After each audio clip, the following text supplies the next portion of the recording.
Hello and welcome to Two Car Pros. Today we're going to be taking a look at how to replace the thermostat on a Kia Sportage 2.7 liter V6 between the years of 2005 and 2010. The first thing we need to do is jack the vehicle safely in the air. I have a great video on that. Check the card for that. Next, we need to remove this plastic skid plate on the underside of the car to gain access to the drain port on the radiator.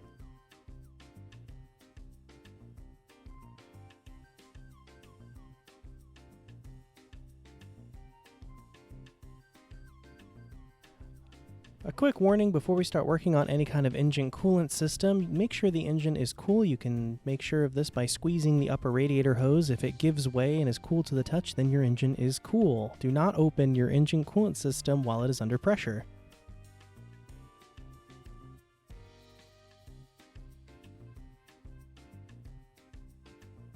The next thing we need to do is get a clean bucket if we're going to be reusing the same coolant we had earlier, and drain the coolant into the bucket by twisting the, sometimes it's called a coolant drain plug or a petcock. Yeah, you just twist that to the left there and it'll spill out into the bucket.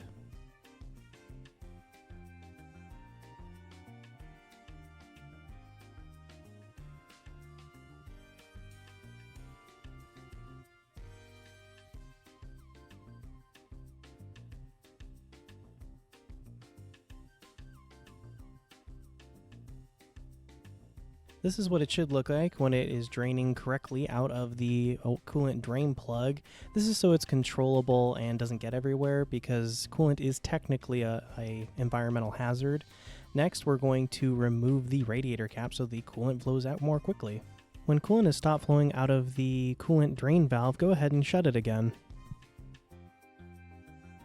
Next, we can remove this air intake.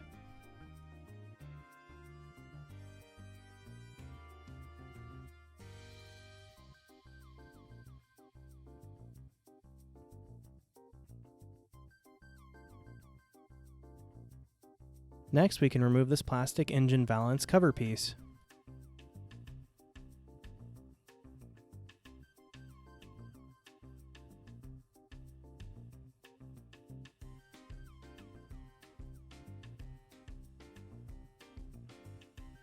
Next, we can remove this upper radiator hose. This will give us access to the lower radiator hose, which is where the thermostat resides.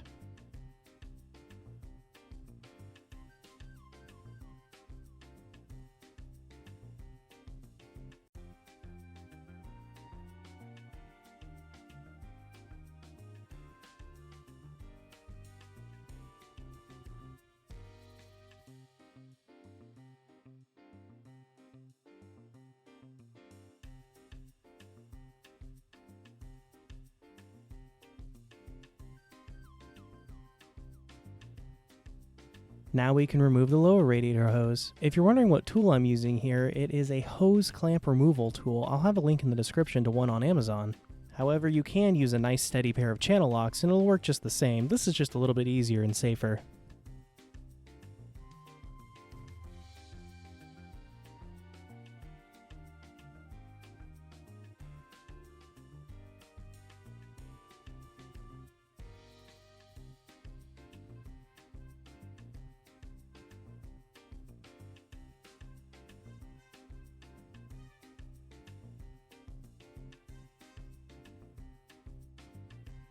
Next, we need to remove the bolts that hold the thermostat housing to the engine block, making sure you keep in mind which bolt went where, because I believe one of them is a different length than the two others, or maybe all three are different lengths.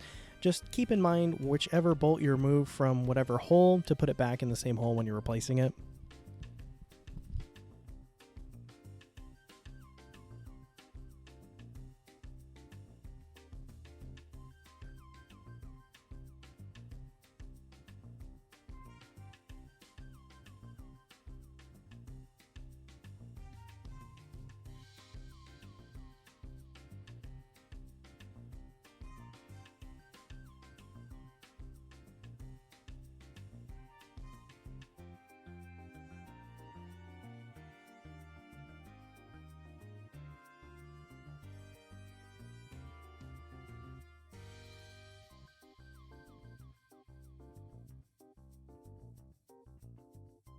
With all 3 bolts removed, we can use a screwdriver or a really soft dead blow hammer and kind of hit the thermostat housing loose if it's stuck. Next, we can remove the thermostat. It's nice to use a long standard screwdriver here that is of good thickness. It's kind of like a pry bar to get the thermostat out. It is going to dump a little bit of coolant, so it's a good idea to have some sort of catch basin at the bottom of the vehicle.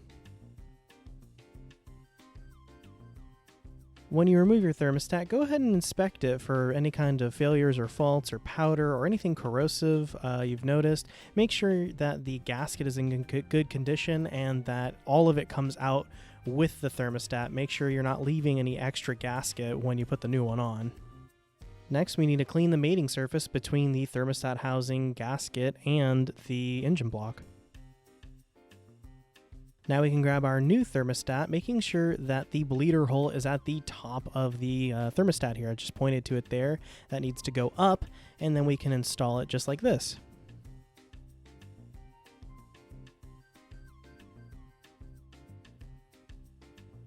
Now we can install our thermostat housing.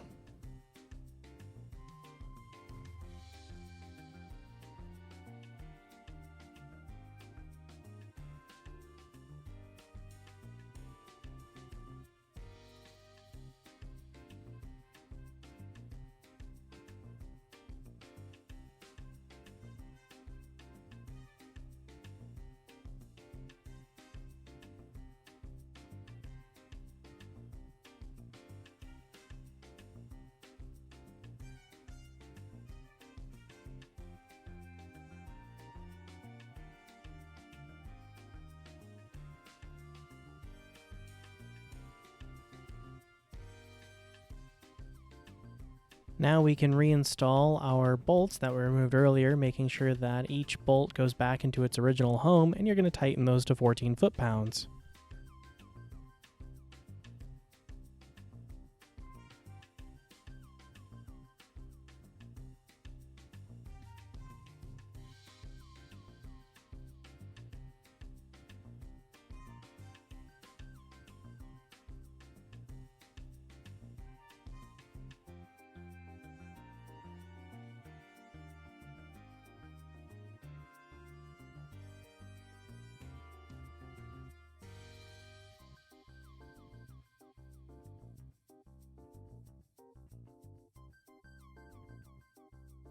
Next, we can replace the lower radiator hose.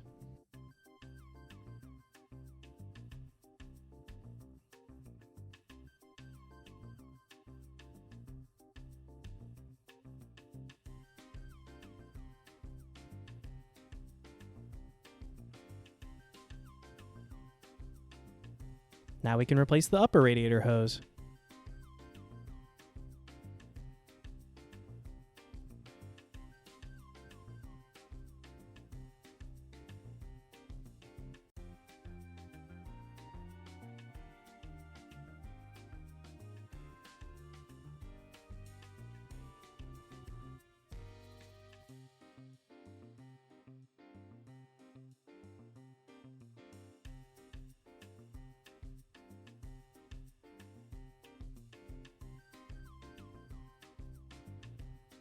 Now we can refuel the system with coolant. This is why it's a good idea to collect the old coolant if you want to reuse it, because you can just dump the exact amount you have back in, or you can measure that out and put new coolant in. I always recommend putting new coolant in your vehicle when you do a job like this, because now you have all that longevity of the new coolant instead of whatever's left over from the old coolant.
Now we can replace the air intake.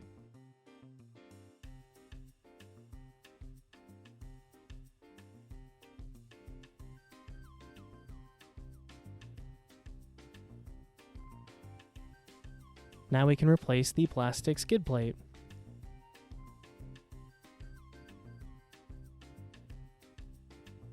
With this complete, we can go ahead and start the vehicle and check for leaks. If there's no leaks, you're all finished. If there are leaks, you need to go back and reinspect the thermostat gasket or maybe even the radiator hoses to see if they're seated all the way.